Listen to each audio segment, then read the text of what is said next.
Now, an epic sideline stoush has broken out over School Kids Rugby League on the West Coast. Now, this is after the local board banned a star player from her team because she's too old for the grade.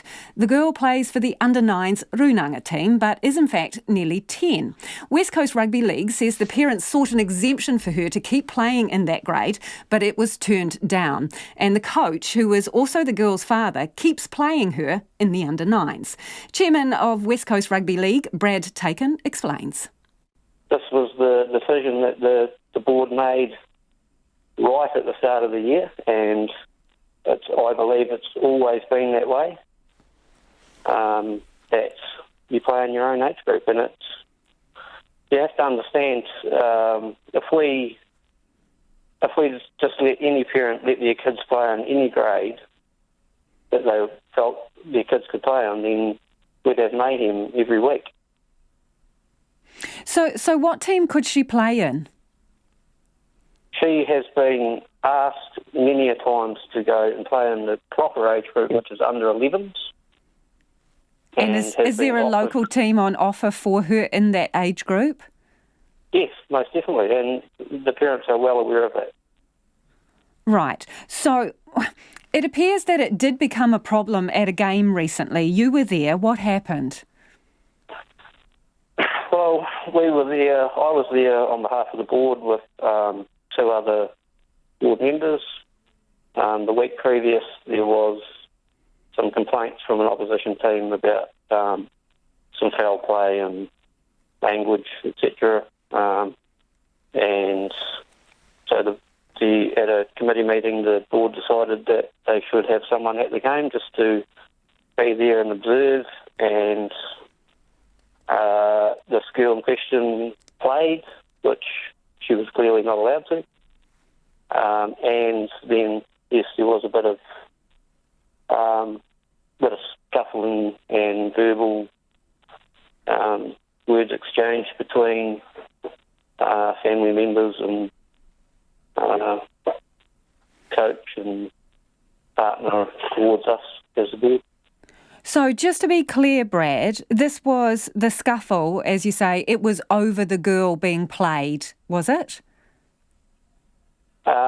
Initially,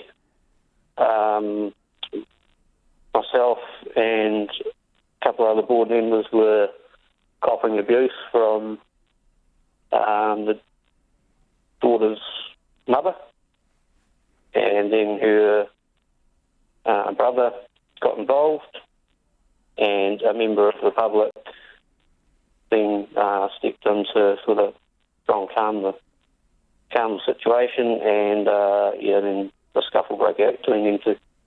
So can you describe to me what the nature of the scuffle was? Did people go to the ground? Were punches thrown? What was it like? There were punches thrown early on, and then a little bit of rolling around on the ground, but not acceptable at any level at any sport.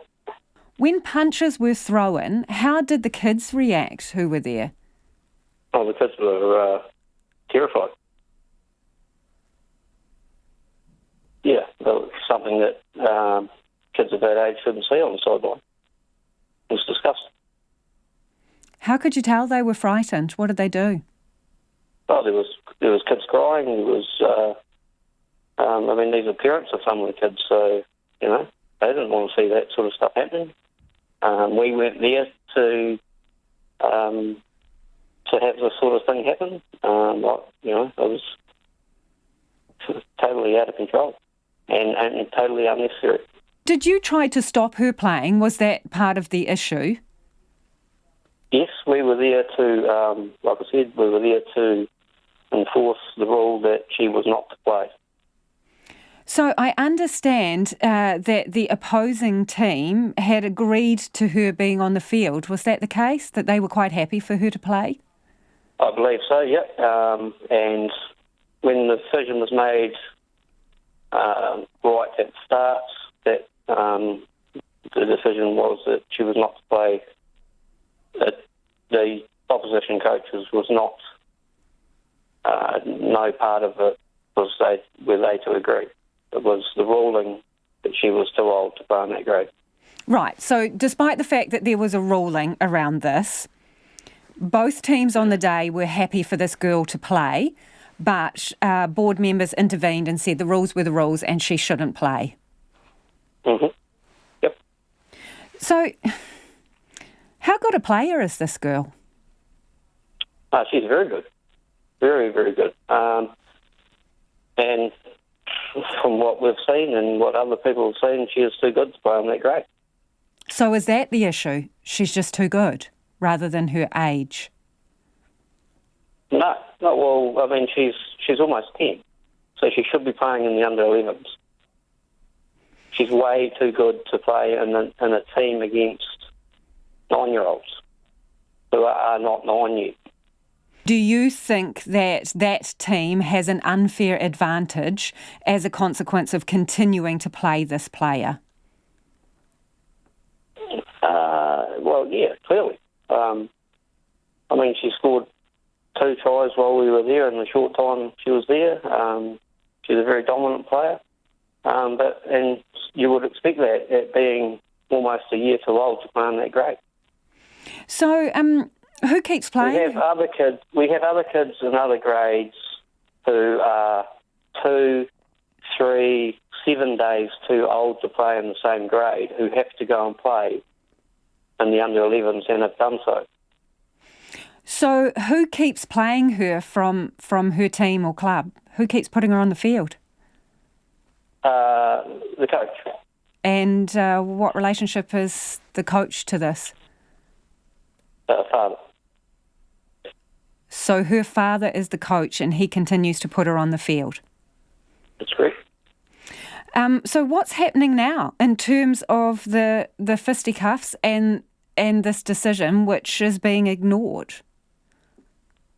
Well, I've given my versions of events to the schoolboy board, and we will be meeting at some stage this week before Saturday to come up with another outcome.